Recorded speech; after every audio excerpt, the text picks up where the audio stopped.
move to something else, something that my father always told me. That little extra, and I will tell you how he told me. This is my father when he was working in the Cyprus embassy in England. His name is Rolando Virardi.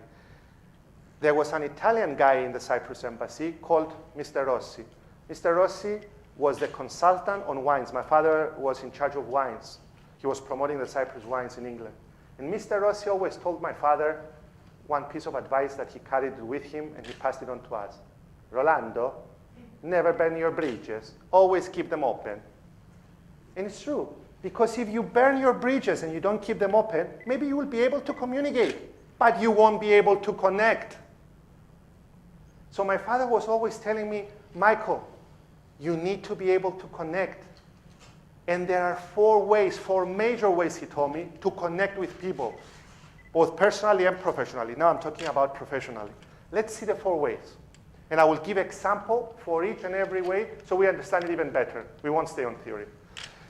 Number 1, first contact and first impression.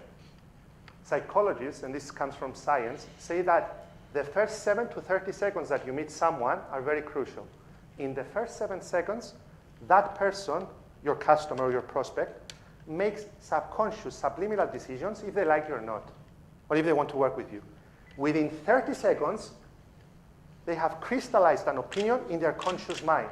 So the first 7 to 30 seconds, the first impression is very important. In Euro Disney or in Walt Disney, if you go there with your kids and you ask, excuse me, what time does the park close?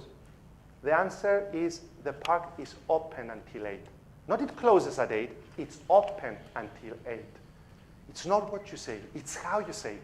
Because they want to make an impression in the first 7 to 30 seconds. Maybe you can stretch them a bit, those seconds, but it's very important. The second thing is the ability to build relationships. One of my favorite quotes is, your network will determine your net worth at the end of the day. And when I talk about net worth, I don't mean only about money. I'm talking about net worth as an individual. Because at the end of the day, what I have witnessed, this is my own estimation, is that when an economic crisis hits, at the end of the day, your network might be the only place you will feel safe. They can help you either find a job, or they can help you by giving you advice. Number 1, as I said before, is too small a number to achieve greatness. You need to have a strong network. And this is what my father was always telling me. So connect with people. Write down their numbers. When they call you on your mobile for a second time, make sure that you answer back with their names, not who is speaking, please. Come on, it's your customer or your prospect. He called you 10 times and you're still saying, who's on the phone? Tell him his name. Make the effort to connect, not only to communicate. The third important thing is the ability, as my father used to tell me, to help the customer solve his or her problem, which is not his or her problem, it's our problem as a company. I remember when I came to work at the family business, that was 10 years ago, more than 10 years ago, unemployment on this island was around 8,000 people, 9,000 people. And the people we hired as housewives in our houses came from the Philippines and other countries, approximately 8,000 to 9,000. Why? Because no Cypriot would go on their knees and help and provide solutions and work for another Cypriot as a housewife. So we said, why? Will I work for another Cypriot? No way, come on. We didn't want to bend down, to go down and find solutions and help ourselves.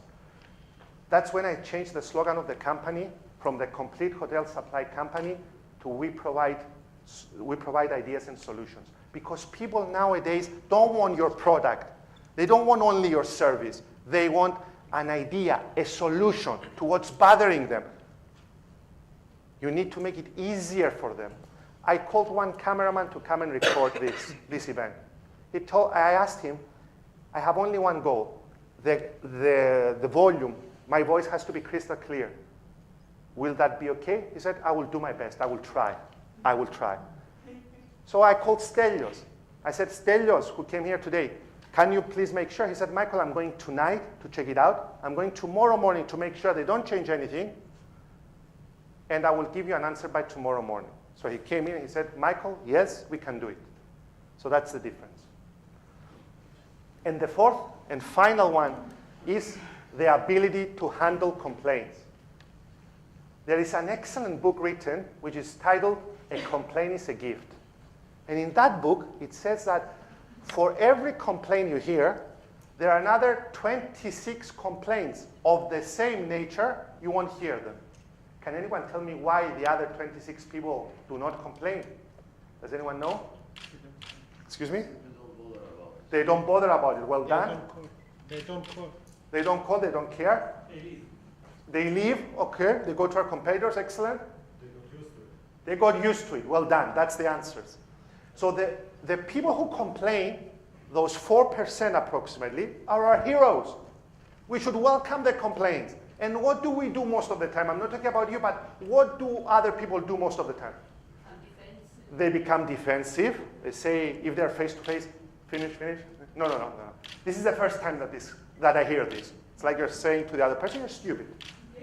No, let them open up. Let them tell you their complaint. Let them express themselves. Because at the end of the day, they are your customers. And if they decide to vote elsewhere, I know as an owner as well, then you need to start cutting from your most important resource, your people. So Michael, my father, told me, when you want to connect, a complaint is a perfect time to connect. And because I studied psychology, in psychology there is a principle, it's called the reciprocity principle, which says that if you are always immaculate and you never make a mistake, you have 80% chances of keeping the customer for a lifetime. If you make a mistake and you recover fast, you have more than 90% of keeping the customer for a lifetime. Why? Because you reciprocated. You've done something to show that you feel sorry for what happened and you want to help them out. So what do customers do? They give you their loyalty back.